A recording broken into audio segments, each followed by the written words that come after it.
पिछले एपिसोड में देखा कि जू यांग ने अपनी पावर से सुन यांग को ठीक कर दिया था और वो फॉरेस्ट में वापस से मेडिसिन को ढूंढने लग गए थे। उनके पास बाई निंग मेई नाम की लड़की आई थी जो काफी घायल थी। उसे लियू और शान पकड़ने की कोशिश कर रहे थे। जू यांग ने उन दोनों को मार डाला था पर उसकी पावर भी इविल एनर्जी की वजह से थोड़ी कमजोर हो गई थी। फिर अब हम देखते हैं कि बाई निंग मेई की जब आँख खुलती है तो सुन यांग के पास होती है और वो देखती है कि उसकी सारी चोटें ठीक हो चुकी है। इससे वो खुश होती है और सुन यांग से कहती है कि क्या आपने मुझे बचाया। सुन यांग कहती है कि वो मेरे मास्टर थे जिन्होंने तुम्हारी जान बचाई और मास्टर ने तुम्हें अपने पेट से ठीक किया। निंग में जू यांग को देखकर सोचती है कि आदमी काफी एक्स्ट्रा ऑर्डिनरी है, ये बिल्कुल इमोर्टल बीइंग की तरह है। और अब वो जू यांग को अपनी जान बचाने के लिए थैंक्स कहती है। जू यांग उसे पूछता है कि उन दो नेसेंट सोल रियल के आदमियों ने तुम्हें क्यों पकड़ा हुआ था। निंग में बताती है कि वो दोनों ब्लड थर्स्टी फैमिली के किलर थे, वो लोग मेरा खून निकालना चाहते थे। जू यांग अपनी पावर से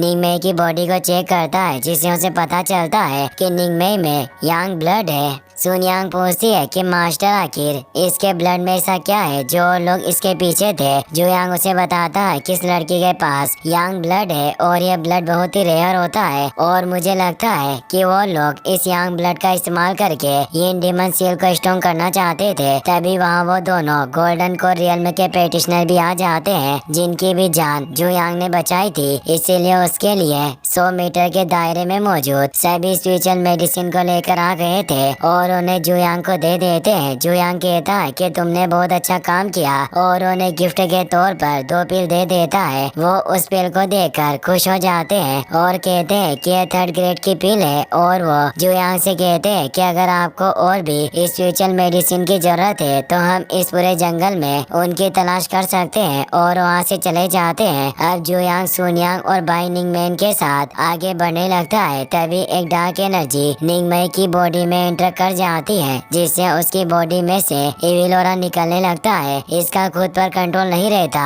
और वो सुन यांग पर अटैक करने लगती है पर जू यांग उसका हाथ पकड़ लेता है। जू यांग समझ गया था कि उसकी बॉडी में कोई इविल स्पिरिट चली गई है और अपनी पावर से निंग में की बॉडी से इविल स्पिरिट को बाहर निकाल देता है जिससे निंग में नॉर्मल हो जाती है। वो इविल स्पिरिट और कोई नहीं बल्कि जीताई था जिसे ब्लड थर्स्टी फैमिली के लीडर ने भेजा था। वो जू यांग से कहता है कि तुम क्यों रिफाइनिंग रियल में होने के बावजूद भी तुम्हारी पावर इतनी बुरी नहीं है। तुम मेरी सोल डेवरिंग डेविल टेक्निक को कैसे डिफीट कर सकते हो। मुझे बताओ कि तुम तीनों में से वो कौन है जिसने मेरी ब्लड थर्स्टी फैमिली के 2 नेसेंट सोल रियल के पेटिशनर को मार डाला। जू यांग कहता है कि तुम सिर्फ नॉर्मल डेमोनिक पावर का इस्तेमाल करते हो फिर भी तुम अपनी शक्तियों को बढ़ा चढ़ाकर लोगों के सामने पेश करते हो ताकि तुम उन्हें डरा सको। जीताई सोचता है कि इसे मेरी सीक्रेट टेक्निक के बारे में कैसे पता चला। जू यांग उसे बताता है कि तुम्हारे वो दोनों नेसेंट सोल रियल के पेटिशनर कचरे के सिवा और कुछ नहीं थे, इसीलिए मैंने उन्हें मार डाला। इससे जीता हैरान होता है पर उसे जू यांग की बातों पर विश्वास नहीं हो रहा था। वो उससे वह कहता है कि तुम सिक्योर रिफाइनिंग रियल के पेटिशनर हो, तुम 2 नेसेंट सोल रियल के लोगों को कैसे मार सकते हो। लगता है तुम मेरे साथ मजाक कर रहे हो। तुम्हारी इन बातों पर कोई बच्चा भी विश्वास नहीं करेगा।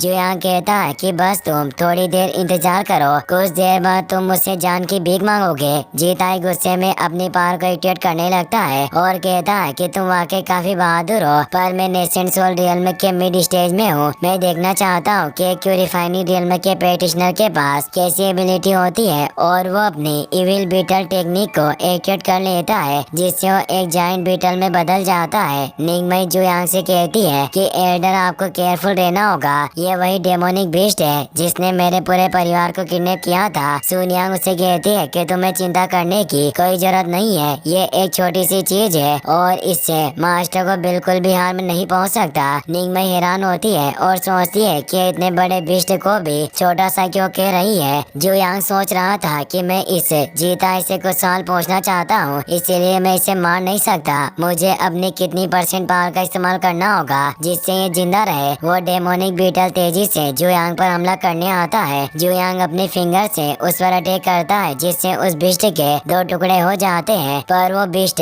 वापस से अपनी बॉडी को ठीक करने लग जाता है। ये देखकर जू यांग सोचता है कि डेमोनिक पावर टेक्निक काफी इंटरेस्टिंग है। सुन यांग भी ये देखकर काफी हैरान थी कि कि बिस्ट खुद को वापस से हील कर सकता है। उस बिस्ट में से जीताई की आवाज आती है। वो कहता है कि मैं एक इनवेनेरेबल और पावरफुल बीइंग हूँ। मुझ पर किसी भी तरह के घाव का कोई असर नहीं होता और मेरी बॉडी कुछ ही समय में हील हो सकती है। और अब वो बीटल जुयांग पर वापस से अटैक करने आता है और उसे खा जाता है। यह देखकर सुनियांग और निंगमई डर जाते हैं। जीताई हंसने लग जाता है और कहता है कि वो एरोगेंट लड़का अब खत्म हो चुका है और वो सुनियांग पर हमला करने आता है। पर तभी उस डेमोनिक बिस्ट बॉडी को कुछ होने लगता है। सुनियांग उस बिस्ट को खत्म करके बाहर निकल आता है। जुयांग ने उस बीटल के अंदर मौजूद असली बीटल को पकड़ लिया था। वो कहता है कि ये बिस्ट मैजिकल इंसेक्ट से बनी हुई एक पपेट थी, यानी वो असली जीताई नहीं था। और इस पपेट को एक्टिवेट करने के बाद एक पेड़ पर छिप गया था। जुयांग को इसके बारे में पता था, इसीलिए वो अपनी स्पिरिचुअल पावर से उसे बाहर निकाल लाता है। जुयांग की पावर देखकर निंगमई कहती है कि एडर वाकई काफी पावरफुल है। मैंने आज तक इनके जैसा कोई पेटिशनर नहीं देखा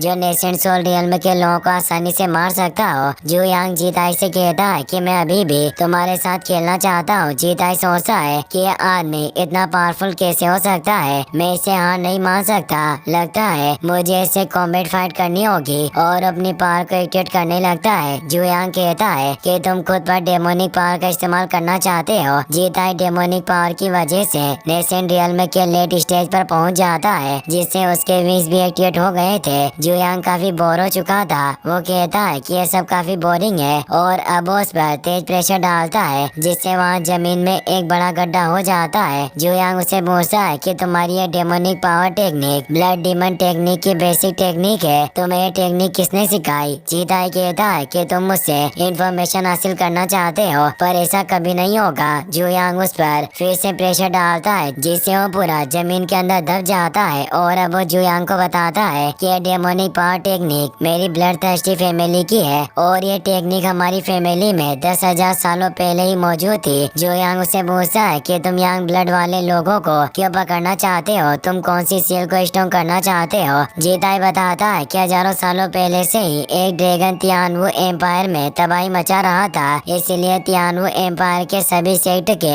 हेवनली पैसेज रियल्म के पेटिशनर ने मिलकर उसे सील कर दिया। उस सीलिंग एरिया पर ही तियान यांग सेक्ट की स्थापना हुई थी, पर सील को मजबूत करने के लिए हर 100 साल में एक बार यांग ब्लड की आवश्यकता होती है। जुयांग कहता है कि क्या तियान यांग सेक्ट ने ही तुम्हारी ब्लड थर्स्टी फैमिली का निर्माण किया था? जीताई कहता है कि तुमने बिल्कुल सही कहा। जुयांग सोचता है कि वो डीमन जिसे सील किया गया था वो जरूर स्काई डीमन ड्रैगन होगा, लेकिन वो एकांत में जीवन जीना पसंद करता है। वो लोगों को परेशान क्यों करेगा जो उसे सील किया गया? जरूर इसके पीछे कोई राज छिपा हुआ है। और वो अब सुनियांग से कहता है कि हमें उस सीलिंग ग्राउंड में जाकर देखना होगा कि वहाँ कौन से ड्रैगन को सील किया हुआ है। इसी के साथ ये एपिसोड यहीं पर खत्म हो जाता है। गाइस, अगर आपको वीडियो पसंद आया हो तो इस वीडियो को लाइक करने के साथ साथ चैनल को सब्सक्राइब जरूर कर लेना। मिलते हैं नेक्स्ट वीडियो में।